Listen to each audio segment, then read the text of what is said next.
everybody. Good morning. So nice to see so many of you here.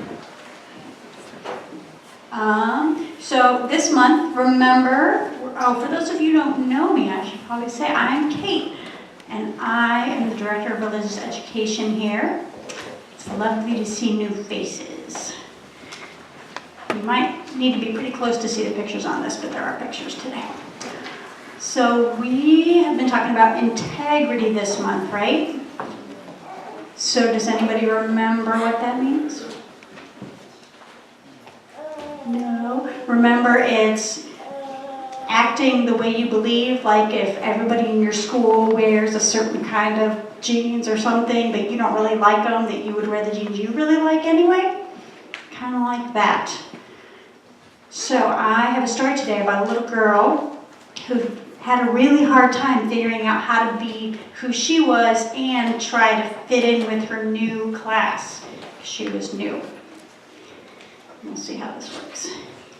All right, can you see? You might want to look if you can't see the pictures because they're kind of small. Okay, Monday was Ruby's first day in Miss Hart's class. Class, this is Ruby. You can see right there, she's a little shy. Ruby, you may use the empty desk behind Angela. Angela is the girl with the pretty red bow in her hair. Ruby smiled at Angela's bow and tiptoed to her seat. I hope everyone had a pleasant weekend, said Miss Hart. Does anyone have something to share? I was the flower girl at my sister's wedding, said Angela. Wow, that's exciting, said Miss Hart. Well, Ruby raised her hand and said, I was the flower girl at my sister's wedding too. Well, what a coincidence, said Miss Hart. Angela turned and smiled at Ruby, and Ruby smiled at the top of Angela's head. Class, please take your reading books out, said Miss Hart. At lunchtime, Ruby hopped all the way home on one foot.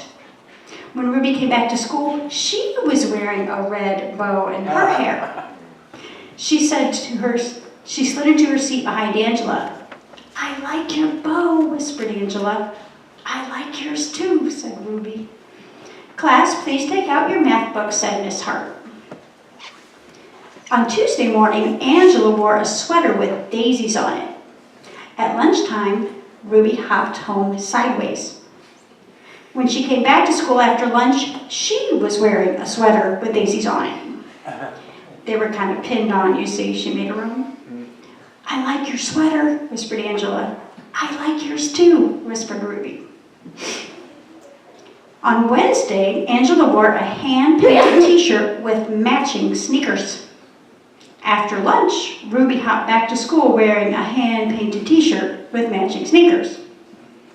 Why are you sitting like that? See how she was sitting all wonky?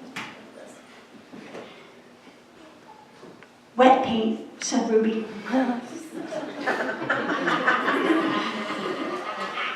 On Thursday morning, during sharing time, Angela modeled the flower girl dress she wore at her sister's wedding.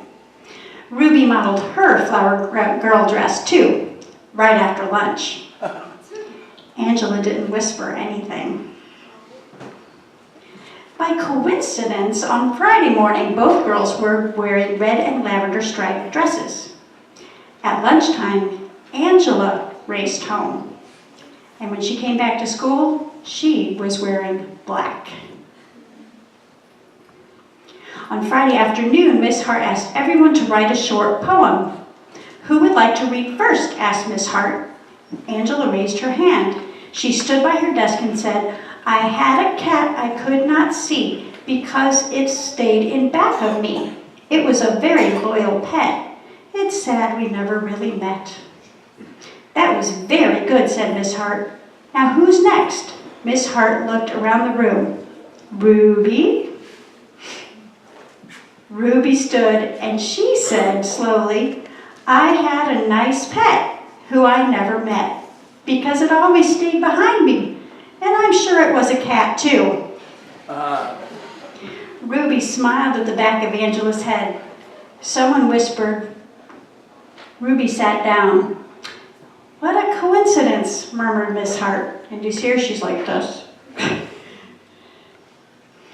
Angela scribbled scribbled something on a piece of paper, and she passed it to Ruby. It said, "You copied me. I'm telling Miss Hart. P.S. I hate your hair that way." See, that made Ruby really sad. Ruby buried her chin in the collar of her blouse. A big tear rolled down her nose and plopped onto the note. When the bell rang, Miss Hart sent everyone home, except Ruby. Miss Hart closed the door of the schoolroom and sat on the edge of Ruby's desk. "Ruby, dear," she said gently, "you don't need to copy everything Angela does. You can be anything you want to be, but be Ruby first. I like Ruby." Miss Hart smiled at Ruby, and Ruby smiled at Miss Hart's beautiful polished fingernails. "Have a nice weekend," said Miss Hart. "Have a nice weekend," said Ruby.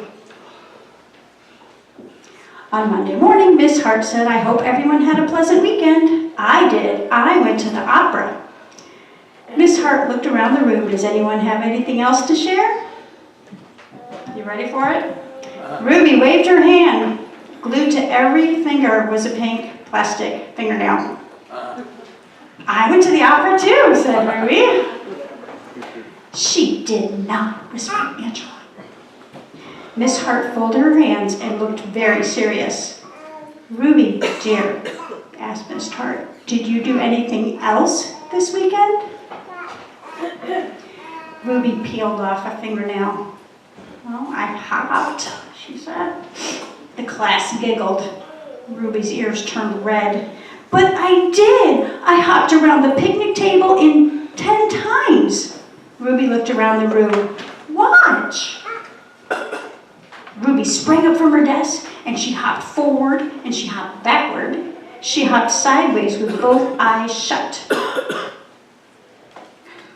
The class cheered and clapped their hands to the beat of Ruby's feet.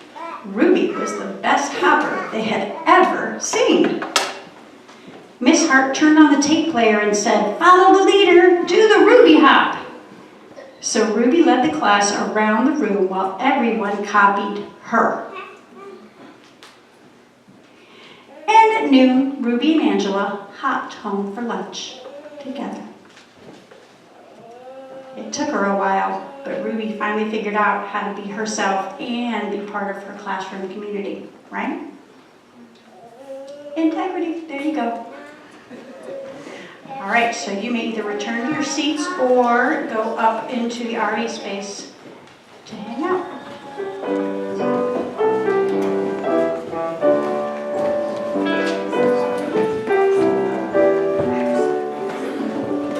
What?